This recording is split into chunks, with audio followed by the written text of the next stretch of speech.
I'm Katie Ragusa, and I'm the VP of Product at TRIBUS.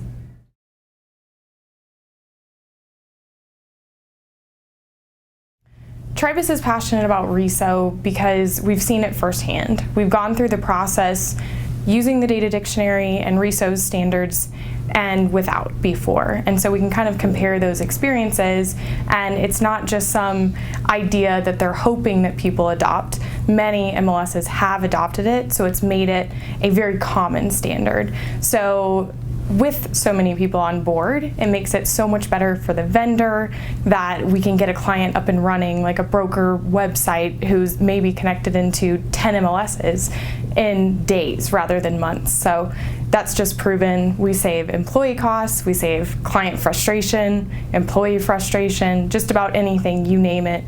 Countless hours spent in meetings that we don't have to deliberate what we need to call each field and what we should support. So they've taken care of all of that for us.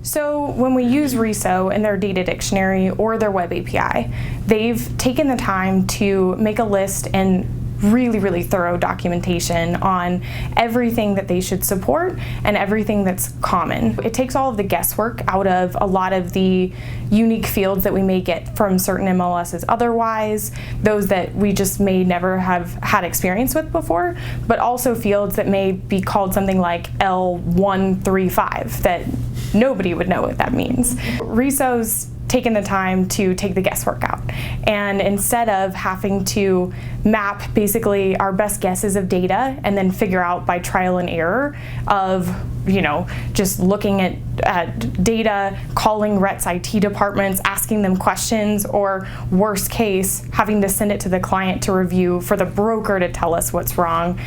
For the data dictionary, if we use that, we have a library of a list of fields and we know exactly what to expect. If we're ever confused, it's documented online and we can find our answer.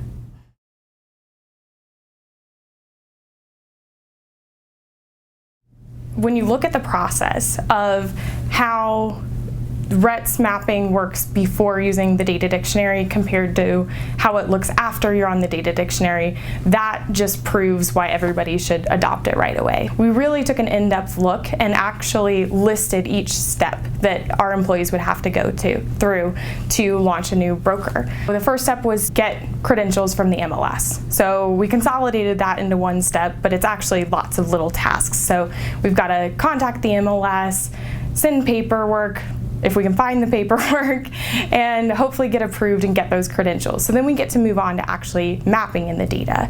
So without the data dictionary, we don't necessarily know exactly what each field is. So we go through a first pass and basically a draft mode of mapping in the data. It's by no means ready to launch on a brokerage website after that point.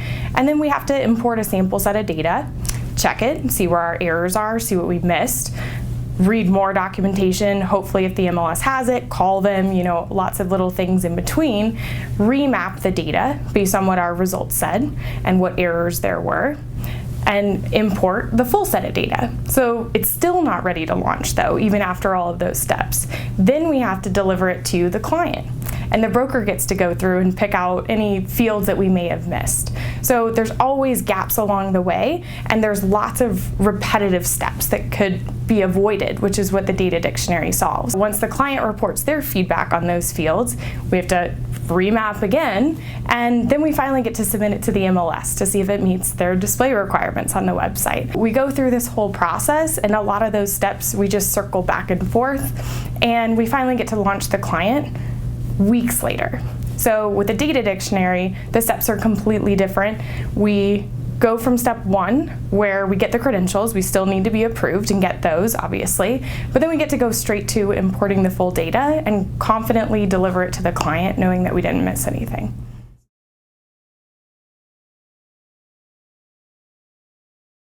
So from a worst case scenario, if we made lots of errors or the field names without the data dictionary were just nonsensical, so let's say worst case scenario there, we could be talking over a month just in changes, because a lot of times a broker will come to us with a field that we may not have used before. So we then have to get a developer involved and modify our database. We have to add a new column there, figure out what to call that field that we've chosen to support, where we're not just talking about technical support reps involved anymore, and there's a lot of employees that it has to go through.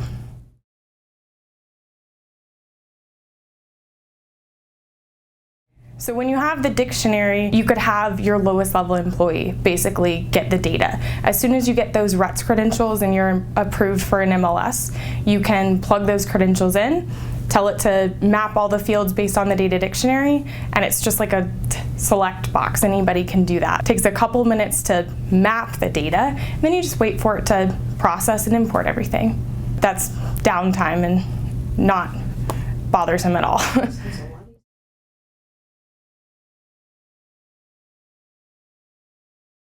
I would say to other vendors that haven't embraced the data dictionary yet, it's something that not only saves you time, so if your CTO is looking at this and looking at the numbers, obviously saving time is a big cost that it would save you.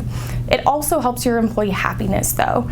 Having to put a developer on RETS mapping just because they have to write translations that a support rep may not be able to do, they'd way rather work on something interesting like a new feature for your company. They want to be working on challenging products, not thinking about what a field name is called and what that should be translated to. It's a total waste of talent at your organization. So as a project manager and a product person, that's the biggest impact that I see, is that I can go to my developers and they gave me a big hug that they don't have to map RETS anymore for MLSs with the data dictionary. So that's all we need.